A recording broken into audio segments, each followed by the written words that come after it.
1.6. Let me ask you about one of the worst abuses I've ever seen. It was at Stanford. Yes, sir. Stanford was spending 74% of grants from NIH on overhead. Remember that? I do, although I was in high school at the time. Yeah. Yeah. Well, I wasn't. and they audited Stanford. Yes, sir. You remember what they found? They bought a sailboat.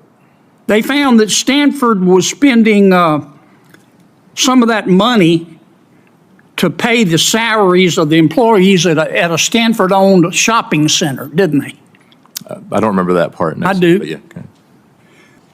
What I've heard is the implication is that anybody who is against asking hard questions about the overhead and spending is against biomedical research. I wouldn't say that, sir. I think you are a champion. And I don't agree with that. Yeah, I don't either. But every penny that we spend on overhead that's not being audited, and you know as much as I do, Doc, that some of it is being abused.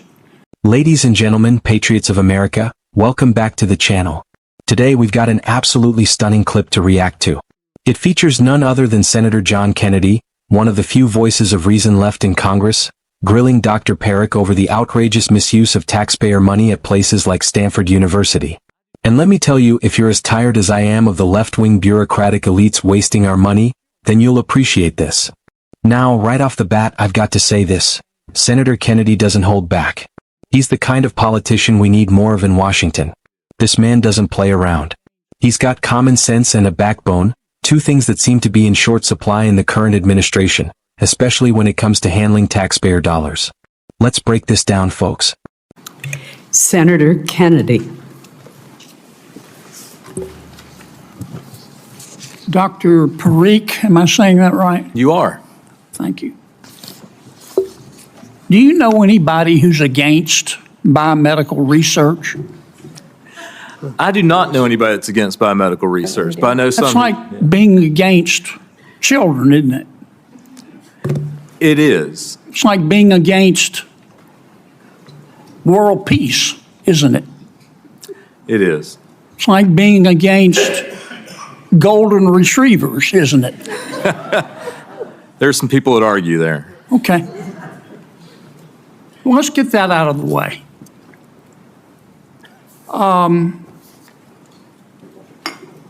I want to ask you about NIH. I love NIH. I think they do extraordinary work. Yes, sir. But isn't it a fact if NIH assigns way too much money for overhead, that money comes out of the basic research? Isn't that the case? Senator, both those things are providing funds for research. And I agree with you that we need to make the administrative burden and the costs associated with it as low as possible, because we do want as much to go to Well, why can't NIH live with 15% overhead? Yeah. Senator, we have had a partnership that's been going on for 75 years in this country. Yes, sir, but why can't NIH live with 15% overhead? At this point, what that would do is actually turn institutions like the ones we've heard about here, it would actually make it to where they are laying off researchers and the support folks who are Well, the Gates Foundation, when they make grants, they limit overhead to 10%, don't they? They do, sir, but that is apples to oranges because they count different things. And the Roberts Woods Johnson Foundation limits overhead to 12%, don't they? They do. Again, apples to oranges because they count different things. Isn't it a fact that the universities that receive the most money from NIH also have the biggest endowments? I haven't checked that, but it probably is true, Senator. And I agree with you. There are challenges that we need to work on. Well, let's take Harvard.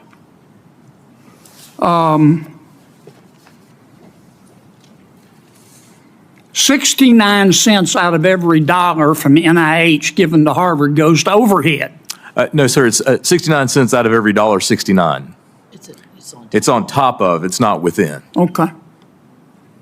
Which is 1.6. Let me ask you about one of the worst abuses I've ever seen. It was at Stanford. Yes, sir. Stanford was spending 74% of grants from NIH on overhead. Remember that? I do, although I was in high school at the time. Yeah. Yeah. Well, I wasn't. and they audited Stanford. Yes, sir. You remember what they found? They bought a sailboat. They found that Stanford was spending some of that money to pay the salaries of the employees at a Stanford-owned shopping center, didn't they? I don't remember that part. I do. But yeah, okay. They found that Stanford was spending some of that money that was supposed to go to research, ladies and gentlemen, to renovate the president's home, Yes, sir. didn't they? I believe so, Senator. Again. And to renovate the vice provost's home, too, didn't they? I believe you when you say that. Yes. And they also charged, Stanford took NIH research money to help children and applied it to depreciation on a Stanford yacht, didn't they? Yes, sir. Again, when I was in high school, sir. Now, does NIH audit every year the way these grants are being spent? They don't audit every year. There's a process for So determining. they just trust the universities? No, there's a negotiation that takes place between Yes, the sir, NIH but if it's a and the five-year grant university. Yes, sir. and they agree on indirect costs, they don't audit it every year. What if the universities lie to them? That is absolutely a possibility. What does fungible mean? Fungible means that you can move money from one place to another. And money's fungible, isn't it? Money is fungible. I'm ready to have a productive discussion. I've got to go to another committee. Maybe you'll have it today. I haven't heard it. Yes, sir. What I've heard is the implication is that anybody who is against asking hard questions about the overhead and spending is against biomedical research. I wouldn't say that, sir. I think you are a champion. And I don't agree with that. Yeah, I don't either. But every penny that we spend on overhead that's not being audited, and you know as much as I do, Doc, that some of it is being abused, is money that is taken away from research. And that's just a fact. Senator, And if you care about this child here, and I know you do, we all do, then any money spent illegitimately on overhead to pay the salary of a professor in the humanities department at a university is coming out of her research. And it's not wrong to ask questions. it is not wrong to ask No, questions. it's not. Not at all. And Senator, I think it's actually important to ask those questions and optimize the system. And I don't understand why these universities cannot live on 15% overhead when Gates Foundation limits them to 10% and the Johnson Foundation limits them to 12%. I don't understand it. All of a sudden, if they don't get 35% overhead, civilization is going to melt. It is important. My to have mama that didn't raise a fool, and if she did, it was one of my brothers. So, here's the issue. Dr. Periq, a representative from a prestigious academic institution, tries to defend the ridiculously high overhead costs that universities like Stanford are charging to the NIH. Now, we all know that the NIH is funded by you and me, every American taxpayer, and yet these universities are using that money not to fund research, but to line their pockets and pay for yachts and home renovations. Seriously? A yacht, folks. This is what's happening in our country today. Look at that. Senator Kennedy isn't pulling any punches here. He straight up calls out Stanford for buying a sailboat with your tax dollars. And let's not forget, this is money that was supposed to fund critical biomedical research, not fund a private yacht or the luxury lifestyle of university bigwigs. This is what's happening when we let bureaucrats and liberal elites run the show without accountability. They'll take our hard-earned money and spend it on anything but what it's intended for. Now, this is where it gets even worse, folks. Senator Kennedy brings up the fact that NIH doesn't even audit these grants every year. Think about that for a second. Taxpayer money is being funneled into these universities, and there's no regular oversight. No wonder we're seeing waste like this.